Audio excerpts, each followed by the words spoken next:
현대 신학자 하면 많은 사람들이 떠오르는데요. 그중에 우리 폴 틸리 학자가 생각이 납니다.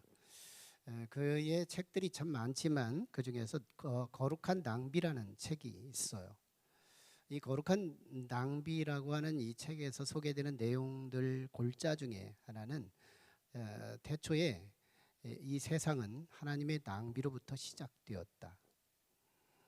그리고 남녀의 뜨거운 낭비의 열정과 함께 한 가정을 이루었고 생명들이 이 땅에 태어나게 됐다. 새로운 창조를 위해서 그들은 낭비하기를 서로 두려워하지 않았다. 사람들은 사랑을 받지 못해서 병들기도 하지만 내가 사랑을 향하여서 내가 낭비할 수 있도록 허락받지 못해서 병들어가고 있다. 계산적인 사랑이 이미 사랑이 아니듯이 합리적인 종교는 이미 병든 종교다라고까지 이제 연결해 갑니다. 참 우리가 거룩한 낭비의 주인공, 오늘 본문에 한 여성이 소개되는 내용인데요. 이 거룩한 낭비를 중심으로 제자들의 반응 그리고 예수님의 평가, 이것이 오늘 본문에서 잘 소개되고 있습니다.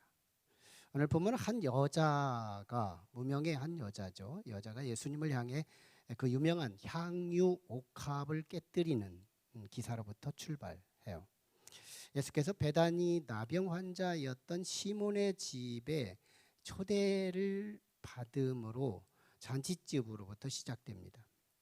아마 시몬이 나병, 문둥병에 걸렸다가 예수님 때문에 치유가 되고 그 고마워서 사례 차원에서 예수님을 다시 초대하고 잔치를 베푸는 그런 잔치집입니다. 거기서 한 가지 해프닝이 일어나는 기사인데요. 한 여자가 어마어마한 값비싼 향유 옥합을 예수님의 머리 위에 붓고 그것이 밑으로 내려와서 발 밑에까지 흘러내리는 이 엄청난 허비, 낭비의 사건이 일어나게 됩니다. 이걸 지켜보던 제자들이 아주 분개하고 그러면서 이 여자를 향해서 엄청난 책망과 질책을 쏟아부어요. 무슨 의도로 이렇게 허비하느냐 하는 책망이었습니다. 정말 이게 허비일 수밖에 없는 것은 다른 복음서 평행본문에 보면 300데나리온이 가치가 됩니다. 이게 한 데나리온이 장정 품삯 하루값으로 계산하면 그저 최저값으로 해도 10만 원이라고 친다고 해도 아마 1년 쉬지 않고 돈을 번 금액일 텐데요. 거의 그 3,650만 원 이 정도가 추산이 됩니다. 이 정도의 비용을 한순간에 예수님의 머리에 붓고 땅으로 흘러내리는, 아무것도 이제 쓸 것이 없는 이런 허비, 낭비 사건이 일어나게 됐던 거죠. 여기서 참 많은 우리 교회들이 향유 옥합을 부었다는 이 헌신의 교훈 하나만 건지는 것이 일반적이에요. 많은 사람들, 성도들도 그렇게 보고 또 많은 목회자들도 헌신은 이렇게 해야 한다 하는 헌신의 가이드로 교훈을 받는 내용입니다. 하지만 마태 기자에게 묻는다면 마태는 헌신을 얘기한 게 아니라고 말할 게 확실합니다. 저는 성경을 정확히 보려고 노력하는 그런 사람 중에 한 사람인데요. 마태가 의도한, 그리고 예수님께서 뭘 말하고 싶은 건가, 그 중심, 그걸 좀 함께 나누려고 그래요. 이것이 오늘 설교의 사명이고 또 그걸 드러내는 내용이 되겠죠. 아마 그 예수님의 제자들이 헌신으로 본 거죠. 예수님에게 쓸데없이 부어가지고 허비했다. 헌신으로 보니까 잘못 받고 예수님에게 또 책망을 받는 그런 내용이 이제 진술되는 거죠. 자, 그러자 예수님의 반응이 이제 10절부터 시작이 되는데요. 예수께서 아시고라는 단어로 시작됩니다. 예수께서 아시고. 여기서 이게 그누스라고 하는 단어를 사용하는데요. 이 그누스라는 단어는 신적 통찰력을 가지고 본 지식, 이런 뜻을 갖고 있어요. 그러니까 이 예수님이 아셨다는 이 개념은 세 가지를 아신 내용으로 종합해 볼 수 있어요. 첫 번째는 제자들이 이 여자를 책망한 내용을 아셨겠죠. 이거는 팩트고, 그리고 객관적이고 외형적이기 때문에 사람들이 뭐 서로 다른 이야기를 안다는 건 사람도 아는 그런 정도죠. 너무 쉬운 지식이지만요. 제자들이 이 여자를 막 힐책하고 책망하고 아주 엄청난 충격을 주었던 그런 내용이죠. 예수님도 그거 아신 거예요. 또 한 가지 주님께서 이 그노스라는 단어를 통해서 아신 내용은 이 제자들이 왜 책망했느냐도 아셨다는 거예요. 제자들이 책망한 동기, 그 마음. 겉으로는 제자들이 이렇게 말했어요. 야, 이렇게 엄청난 비싼 값을 돈으로 환전해서 이웃의 가난한 사람들에게 나누어 주었으면 훨씬 더 좋았지 않았겠냐. 굉장히 미학적으로 이 여성을 책망합니다. 자기들의 자존심 다 챙겨가면서 자기들은 폼나는 모습을 보이면서 이 여자는 한없이 짓밟아버리는 그런 제자들의 오류죠. 그런데 다른 요한복음 12장에 보면 이들은 도둑이라고 그랬어요. 제자들이 아마 이제 가룟 유다가 재정부를 맡고 있으니까 거기다가 3,650만 원 정도를 기탁을 하면 일부는 자기들끼리 조금씩 유용해다 쓰고, 그리고 일부는 가난한 자들에게 썼겠죠. 예수님은 벌써 신적 이 그노스 통찰력을 가지고 보니까 저들은 도둑이라는 거예요. 가난한 자들에게 조금 나눠주면서 그걸 다 나눠준 것처럼 둔갑시키는 저들의 마음. 그러니까 얼마나 속상했겠어요. 제자들이 굉장히 속상했죠. 자기들의 착복할 수 있는 이 기회, 모처럼 3,650만 원이 들어왔는데 이거 조금이라도 삥땅할 수 있는 그런 시간인데 왜 저 여자가 함부로 거기다 부어가지고 땅에 다 흘러버리고 말게 하느냐. 왜 이렇게 허비하느냐. 책망함직하죠. 자, 그런 상황에서 이제 세 번째 예수님이 아신 내용이 있다면 여성입니다. 이 여자의 마음을 아시는 거예요. 여자는 제자들의 시선과 달랐다는 점을 주님은 아셨다는 거거든요. 그노스 시선을 갖고 통찰력, 신적 눈을 가지고 들여다보니까 이 여자는요, 예수님의 참 제자 상인 거예요. 아, 멋지다. 넌 정말 거룩한 낭비자다. 거룩한 낭비가 이 세상을 있게 한 것처럼 넌 정말 거룩한 낭비다. 우리 주님은 이 여성을 아주 특별하게 주목하고 있는 그런 내용이에요. 자, 그러면서 이제 이 두 부류 제자들과 이 여성을 향해서 주님의 평가는 엇갈렸어요. 첫 번째 평가가 제자들을 향한 책망입니다. 제자들은 나름대로 가난한 자들을 빙자해 가지고 책망했으니까 예수님께서 평상시 가르칠 때 가난한 자들에 대해서 특심하라고 아주 민감하게 다루라고 소자들에게 하는 것이 곧 내게 하는 거라고 가르쳐 주셨잖아요. 말만 열면 그 얘기를 하셨잖아요.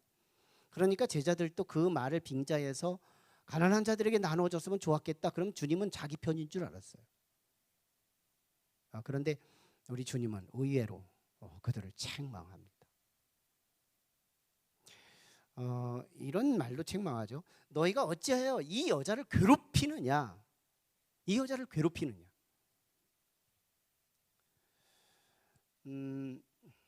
사실은 예수님께서 이렇게 하시는 말씀은 지금 예수님께 주어진 이 황금 타임, 이 골든 타임을 이 여성은 잘 활용했다는 걸 인정한 상황에서 주어진 책망입니다.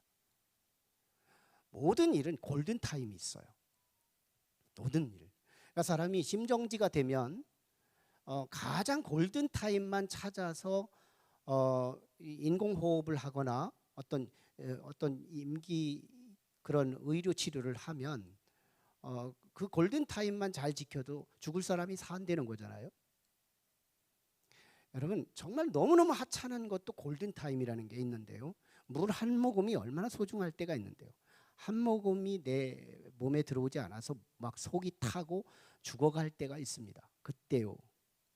아마 사막에서 물을 찾는데 없어. 그런데 거의 죽어가고 있어요. 그때 물 한 모금하고 금반지하고 안 바꿀 사람 있을까요? 물 한 모금은 그 타임에는 골든 타임인 거예요. 너무 소중해요. 그런 때 예수님하고도 바꾸는 사람이 있습니다. 예수님 나 안 믿을 테니까 물 한 모금 달라고 할 사람 많습니다. 왜? 물 한 모금의 골든 타임 때문에. 그거 인정할 수 있어요.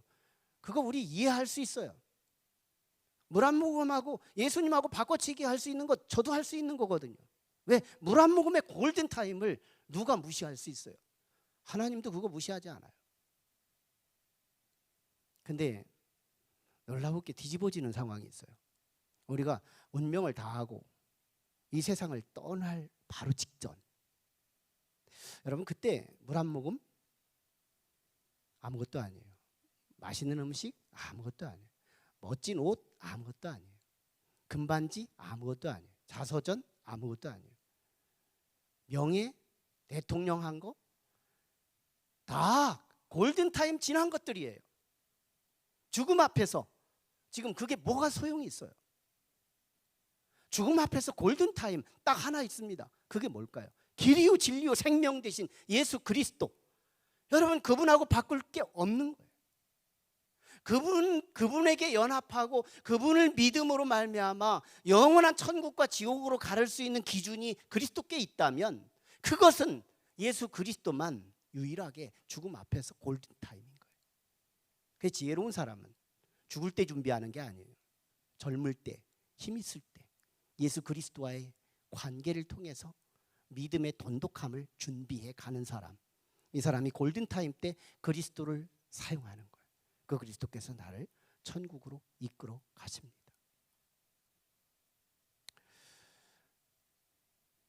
이 골든타임을 아마 제자들은 모릅니다.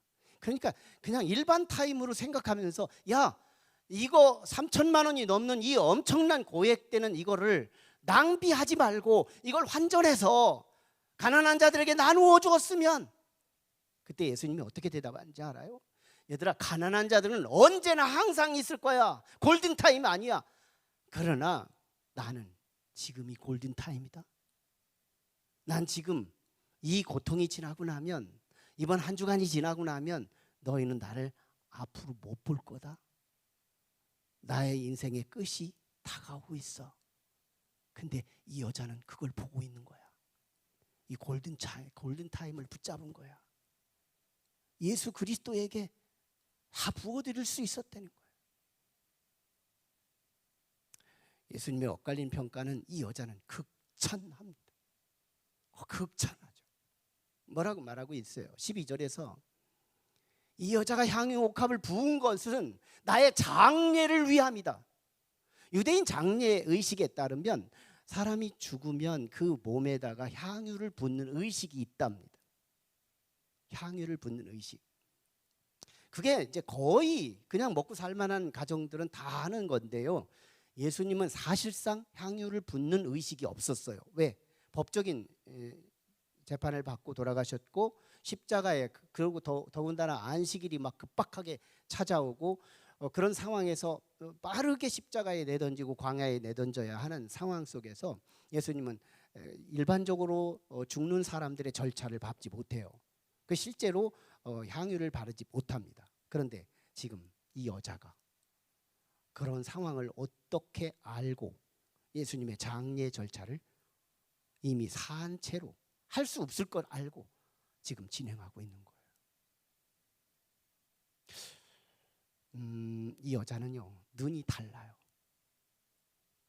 사람들이 바라보는 시선이 사진적 시선이 있어요. 보이는 대로 보는 사람, 이걸 사진적 정보, 사진적 지식이라고 하죠. 근데 여기 오디오적 지식이 있어요. 그러니까 소리 정도 듣는, 소문 정도 듣고 아는 지식, 이걸 오디오적 지식이라고 그래요. 이걸 비디오적 지식은 듣기도 하고 보기도 하는 거예요. 듣기도 하고 보기도 하는 지식이 있습니다. 자, 마지막에는 실물적 지식이 있어요. 만나요. 교제를 해요. 깊은 관계 속에서 그 사람의 속사정까지 다 들여다보는 지식. 이게 근우수적 지식이에요. 이 여자는요, 그런 지식을 갖고 있었어요. 그런 눈을 갖고 있었어요. 보이는 대로 보는 게 아니에요. 저 사람의 속사정. 지금 웃고 있어요. 저 사람이 정말 행복해 보여요. 그래서 저 사람은 행복하다고 알고 있는 건데, 알고 보면 내가 오늘 죽을까? 내일 죽을까? 고민하고 있는 사람이에요. 보이는 대로 보는 사람이 아니에요.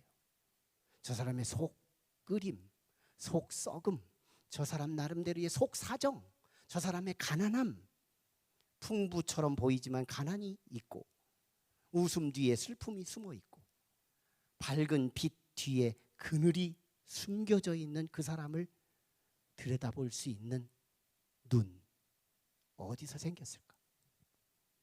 어디서 생겼을까? 요한복음 12장 3절에 보면 평행본문, 같은 사건을 세 기자가 다양하게 보고 이렇게 기록한 내용들인데요. 그 본문에 보면 이름이 나와요. 그게 바로 마리아입니다. 자, 우리가 마리아를 찾는 이유가 뭐냐면, 마리아의 그 특별한 눈을 어떤 배경에서 생겼나를 알기 위함이에요. 마리아는 누가복음 10장에 가면 마르다와 마리아, 그리고 그의 남동생이었던 나사로, 이 3남매가 사는 집의 자매예요. 근데 마르다가 제일 아마 큰 언니일 것 같고, 그리고 마리아가 동생이고, 그리고 나사로, 그 가정에 사실상 남성 문화 속에서 가장 역할을 하는, 나이는 어리지만 나사로, 그가 한번 죽었다가 살아나죠. 예수님 때문에. 참 그래서 마리아도 예수님에게 큰 은혜를 입은 사람입니다. 그 은혜를 입었다고 반응하나요? 그건 아니에요. 마르다도 은혜를 입었잖아요. 나사로도 은혜를 입었잖아요. 반응 안 했잖아요. 근데 지금 마리아가 반응을 하는 이유는 은혜 받아서가 아닙니다. 누가복음 10장에 보면 마르다와 마리아가 예수님을 초대해요. 예수님을 모셔놓고 마르다는 주방으로 들어가요. 그리고 계속 음식을 만들어 대는 거예요. 음식을. 자, 그런데 예수님을 모시고 들어온 순간부터 예수님을 안방으로 모시고, 그리고 예수님의 턱 밑에서 계속 예수님 말씀만 들어가면 고개를 끄덕끄덕하고 인정받는 척하고 있는 아주 밉상스러운 한 여자가 있으니 바로 오늘 본문의 주인공이에요. 그게 마리아예요.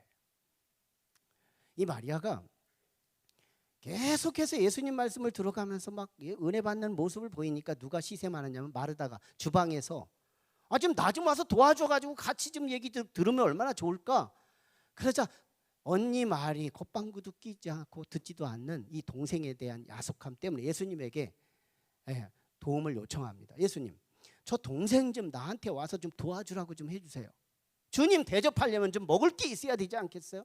그때 예수님이 대답한 게 무슨 말씀이냐면, 마르다야, 한두 개만 해라. 너무 분주하지 않니? 한두 개만 해. 그러나 네 동생 마리아는 이 좋은 것을 선택했으니 너한테 이거 안 뺏긴다. 뭘 말하고 있는 거예요? 마르다도 예수님을 섬겼고 마리아도 예수님을 섬긴 건데, 누가 더 섬기는 거? 누가 탁월한 선택이라고요? 마리아의 선택. 말씀 듣는 것이 훨씬 더 섬김이라는 거예요. 난 이거 굉장히 실감나요. 어느 집에 신방을 가면 꼭 두 종류가 꼭 있는데, 이게 왜 마르다와 마리아의 가정이 오늘 현실적으로 교인들 가정도 있는지 몰라요. 딱 가면 커피 먹을 거 나오죠. 그 다음에 커피 나오죠. 과일 깎아 나오죠. 배 깎고 나온 다음에 사과 깎죠. 또 사과 깎은 다음에 당근 깎죠. 뭐 아무튼 돌아가면서 계속 하는데, 시간이 다 지나니까 바쁘니까 나와서 이제 가려고 하면 안녕히 가시래요. 어떤 가정은 신방을 딱 하면 오늘 우리 목사님이 우리를 향해서 선택한 말씀은 뭘까? 그리고 볼펜도 준비해. 그리고 오늘 선택된 그 말씀을 구독할 때 빨간 줄로 밑 언더라인을 쭉 해요. 준비됐어요. 그리고 말씀이 전해지면 그냥 아멘은 안 해도 끄떡끄떡 하면서 너무너무 달고 오묘하게 받아들이는 거예요. 여러분, 어떤 집에서 목회자를 대접했다면 어떤 집이 더 대접감을 느낄까요? 자명한 일이죠. 말씀 잘 들은 사람이에요. 교회에서도요, 말씀을 잘 듣는 분들이 계세요. 아니면 오자마자 졸기나 하는 사람이 있어요. 심지어는 찬송을 해도 졸아요. 더 심지어는 교회 소식을 전해도 졸아요. 근데 참 고마워요. 교회 와서 조는 거, 난 이렇게 요즘에 와서는, 초창기는 참 섭섭했는데 요즘에 와서는 참 고마워요. 졸아도 주 안에서 졸아야 한다. 오기만 해도 얼마나 이게 믿음이에요. 몸의 믿음. 사람이 지식이 많아서 믿는 믿음이 아니라 우리의 몸의 믿음, 이거 따라잡을 수 없죠. 교회 와서 조는 거, 이거 집에서 조는 거하고 수준 달라요. 주님의 평가도 달릴걸요. 네. 근데 참 이렇게 저렇게 분주하게 사역하는 사람 많습니다. 성가대 하죠, 찬양팀 하죠, 교사 하죠, 안내위원 하죠, 주차위원 하죠, 중식 도업죠, 막 교회 뜰에 와서 헌신하죠. 너무너무 고마워요. 근데 예배 시간에는 말씀이 관심이 없어. 참 그게 굉장히 참 새롭게 보이지 않아요. 말씀을 듣는 수준이 남다를 때 목회자는 이상하게 기대감이 갑니다. 이 귀감 있는 시선이 가요. 특별히 편애한다는 개념이 아니에요. 이건 영적인 끌림이에요. 영적인 끌림. 아마 예수님께서 그 많은 기라성 같은 제자들을 뒤로 하고 이 무명의 한 여자를 향해서 주목하면서 얘는 나의 장사를 저지른 자다. 장사를 치른 거다. 얼마나 극찬을 하는지. 나중에 더 극찬을 하지만요. 폴 딜리에는 이런 것을 신학적으로 해석해서 거룩한 낭비라고 그렇게 평가해요. 여러분, 마태라고 하는 이 저자가 이 1년 기사를 통해서 말하고 싶은 진짜 메시지, 그게 뭔지 알아요? 마태복음은 참 제자의 도가 이거다 하는 걸 가르치기 위해서 마태복음이 쓰여집니다. 참 제자는 이런 사람이다, 이걸 가르치기 위해서. 자, 그런데 쭉 보면 참 제자라는 것이 최소한 지지난주에 나눴던 사내들인 공회 회원급 되는 높은 지체 높은 사람들이 참 제자가 아니었다는 거예요. 또 뭐 소위 남성 문화 사회에 있었죠. 그때는 여성들은 사람의 숫자도 안 들어가는, 뭐 사람 취급을 안 하는 그런 시대였잖아요. 그런 상황에서 남자들만 인구수에 들어가고 남자들만 제자의 그룹으로 들어가는 그런 시대였어요. 자, 그런데 남자들도 아닙니다. 참 제자. 유명한 사람들이 아니에요. 더군다나 명실공히 12명의 제자의 그룹에 들어가 있지도 않아요. 자, 마르다의 가정을 따지면 언니도 아니에요. 동생이에요. 사회적 신분제도가 가장 민감한 시대의 신분도 아니며 남녀를 따지는 그 시대의 남자도 아니고 언니 동생을 따지는 그 시대의 언니도 아니며 여성이고 동생이고 무명하고 이 한 여인, 이 사람을 지금요 예수님은 말없이 제자들 상처받을까 봐 얘가 진짜 제자다, 이 얘기를 하는 겁니다. 얘가 진짜 제자다. 13절 보세요. 13절에 보면 온 천하에 어디서든지 이 복음이 전파되는 곳에는 이 여자가 행한 일도 말하며 그를 기억하리라. 엄청난 메시지를 전합니다. 이 말은 두 가지 의미를 갖는데요. 이 여자가 나의 참 제자다라고 하는 선포예요. 내 이름 있는 곳에 얘 이름이 있다. 예수 이름 있는 곳에 이 마리아의 이름이 같이 동반될 거다. 이런 영광이 어디 있어요? 이런 거룩한 낭비 한번 해놓고 얻는 이 영광, 이름 한번 날리기 위해서, 민족 앞에 이름을 드러내기 위해서 많은 사람들이 수천만 원씩 사용하는 것이 오늘의 현대인들인데, 세계 열방 70억이 수십 번 수백 번 바뀌어가는 이 인류의 역사 속에 마리아를 모르는 그리스도인이 어디 있어요? 세계 열방에 지명도 있는, 예수가 증거되는 곳에 마리아가 함께 증거되는 위대한 이름의 영광. 예수님은 지금 제자들을 상처 입을까 봐 얘가 제자라는 노골적인 표현은 하지 않지만 암묵적으로 마태의 기록의 의도를 통해서 마리아, 얘가 제자다. 실제로 보세요. 12명의 이 제자들은 이름은, 제자라는 이름은 갖고 있지만 예수님을 향해서 아직 탐욕적이고 경제적인 메시아, 정치적인 메시아만 생각하고 있어요. 그래서 이거 정말 가룟 유다 재정부장한테 기납을 하면 일부는 착복하고 일부는 가난한 자들에게 나눠주면서 거룩하게 쓴 척하고 도둑질해 가려고 했던 그들, 제자 되기 아직 멀었어요. 제자라는 이름은 있지만 예수님을, 자기 스승을, 속내를 제대로 들여다보지 못한. 그러나 예수님 보세요. 예수님은 조금 있으면 십자가에 돌아가세요. 십자가는 6시간 동안 매달려서 물과 피가 쏟아지며 목마라가 속이 타며 죽어가는 그 고통. 근데 예수님의 고통이 거기서 끝나지 않아요. 예수님의 고통은 이제 제자들 죽어라고 3년 반 동안 동고동락하며 가르치고 지도하고 깨닫게 하며 수많은 기적과 이적을 보이면서 제자 훈련을 했는데 아직도 물질적 그리스도관, 그리고 아직도 정치적인 그리스도관, 여기에 제한되어 있는 이 제자들을 향해서 지금 예수님의 그 마음은 썩어 문드러져 가고 있어요. 더군다나 십자가 정상에서 엘리 엘리 라마 사막다니, 하나님조차도 자기를 버렸다고 생각하는 신적 부재. 이게 뭐예요? 예수님은 지금 육체도 가난하고요, 마음도 가난하고요, 영혼도 가난해요. 제자들이 지금 가난한 사람들을 운운하고 있지만 예수님보다 전인격 가난한 자가 누가 있어요?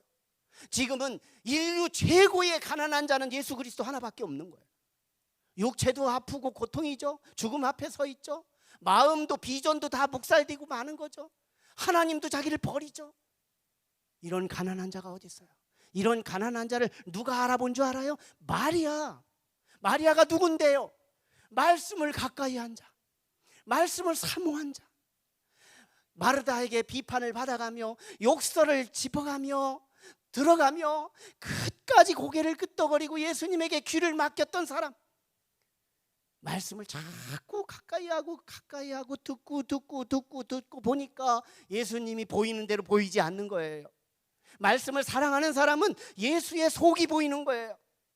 예수님의 웃음 뒤에 슬픔이 보이고, 예수님의 풍부 뒤에 가난이 보이고, 예수님의 생명 뒤에 죽음이 보이고, 예수님의 가난함이 보이는 거예요. 그래서 거룩한 낭비, 이 마리아는 지금 내 속에 있는 거 다 붓고 싶어요. 생명이라도 붓고 싶어요. 근데 생명은 부을 수 없는 상황이에요. 이거 향유옥합 3,650만 원을 드렸다는 얘기가 아니에요. 주님으로부터 나사로가 나은 것뿐만 아니라 말씀의 깊이를 들여다보니 예수님의 그 가난함을, 지금은 예수님을 도울 때다, 지금은 예수님께 허비할 때다, 지금은 예수님께 쏟아 부을 때다, 지금은 예수님께 아낌없이 부을 때다, 이걸 12명의 제자들은 보지 못했지만 마리아는 보고 있었던 거예요. 말씀 속에 눈이 있어요. 말씀을 사랑하는 사람 속에 예수를 도포만 보지 않아요. 빨간 스톨하고 샌들 신고 머리 길게 하고 돌아다니는 그리스도만 보이지 않아요. 그리스도의 찢어지는 가슴, 비어있는 빈주머니, 가난함, 예수님을 내가 이때 부어야 한다. 골든타임을 놓치지 않아요. 성전을 지을 때 5고비가 있었지만요, 5고비보다 1고비가 먼저 있었던 게 있었는데 여전히 공통인수는 돈이었어요. 돈이 부족하니까 어려움이 계속 연재되는 건데요, 그때 한 가정이 헌신을 통해서 극복합니다.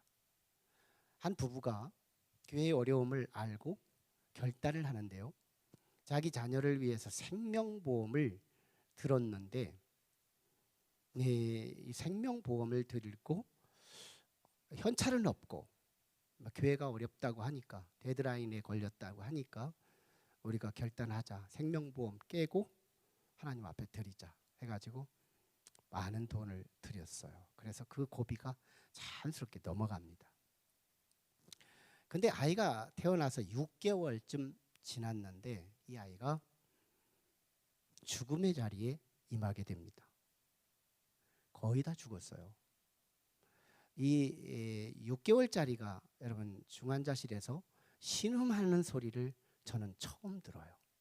6개월짜리, 태어난 지 6개월짜리 아들이 신음하는 소리, 울지도 못합니다.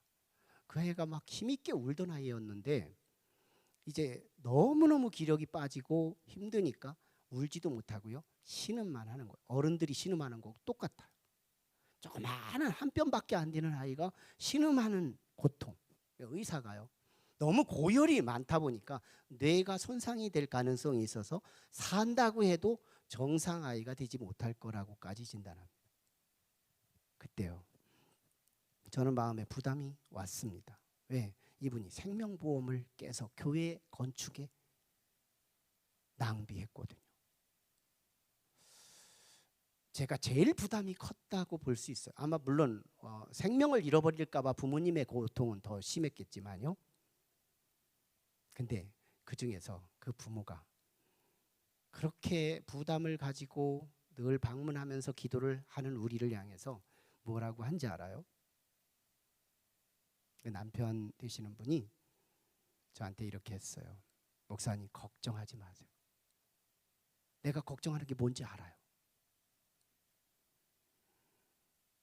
설사 이 아이가 하나님이 데려가신다고 해도 저희들은 흔들리지 않습니다. 정곡을 찌르는 거예요. 내가 뭘 불안해하는지 아는 거예요. 그때 얼마나 안도를 주는지요. 나는 그 집사님이 당신은 진짜다. 아니 이게 쇼가 될 수 있어요. 자기 자녀가 지금 데드라인 속에서 신음하고 있는 상황에서 그게 쇼를 할 수 있을까요? 당신은 진짜다. 그때 저희가 기도했던 기도 멘트가 지금도 쟁쟁이 생각나요. 하나님, 이 가정은 생명보험을 깬 가정입니다. 오직 하나님만 이 아이의 생명보험이 되셔야 합니다. 이게요 계속 맴돌듯 기도합니다. 그런데 참 결과가 좋으니까 이제 내용이 나오는 거지 않겠어요? 치유됐어요.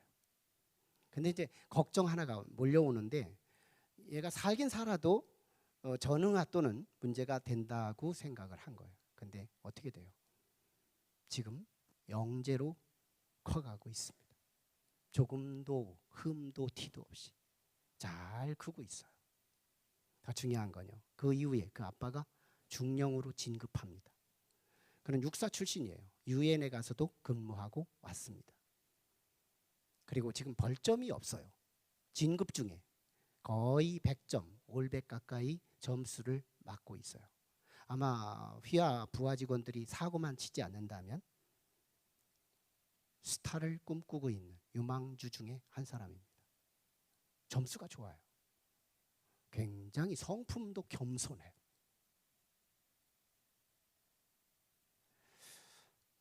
난 지금도요. 이렇게 제가 설교를 준비할 때 참 여러 책들을 읽고 설교를 준비하다 보면 굉장히 피곤해요. 그때 막 졸리기도 하고 졸음하고 싸워야 할 때가 많은데 그분이 지금 포천에 있는데요. 지금도 커피를 보내줍니다. 내가 이 커피가 설교 만드는 커피입니다. 그래서 내가 가끔씩 설교문을 보낼 때마다 커피 설교 받으세요? 보내요. 교회는 다르지만 그 마음은 흐트러지지가 않아요. 당신은 한 여자 향유 옥합을 깨뜨린 당신에게 하나님은 무한 공급으로 후회하지 않을 거다. 이 여성 보세요. 정말 예수님의 이름하고 이 여자의 이름이 같이가 안 되는 거예요. 그리고 예수님께서 영원히 그리고 사람들이 영원히 기억에 남을 거래요. 거룩한 낭비는 낭비가 아니라는 거예요. 그리고 여기서 제자의 가슴을 발견하는 건데요. 낭비하고 싶은 부풀어오는 풍부한 마음, 부풀어지는 가슴, 이게 제자라는 거예요. 그게 얼마냐가 문제가 아니고 주님을 향해서 부풀어지는 가슴, 풍부한 마음, 주님께 부유한 마음, 이 가슴이 제자라는 거예요. 그리고 예수님을 사진으로 보이는 대로 보이는 게 아니라 예수님의 속이 문드러지고, 예수님이 언제가 가난하고, 예수님이 언제가 지금 죽음 앞에 놓였고, 가장 지구 인류 역사상 가장 가난한 빈자의 자리에 언제 있는지를 잘 찾아서 황금 타임을 빼앗기지 않고 주님을 향해 마음껏 드릴 수 있는 준비된 제자, 이게 제자래요. 오늘 마태복음은 그 부푼 풍성한 가슴, 이걸 말하고 있습니다. 기도하시죠. 우리 같이 기도.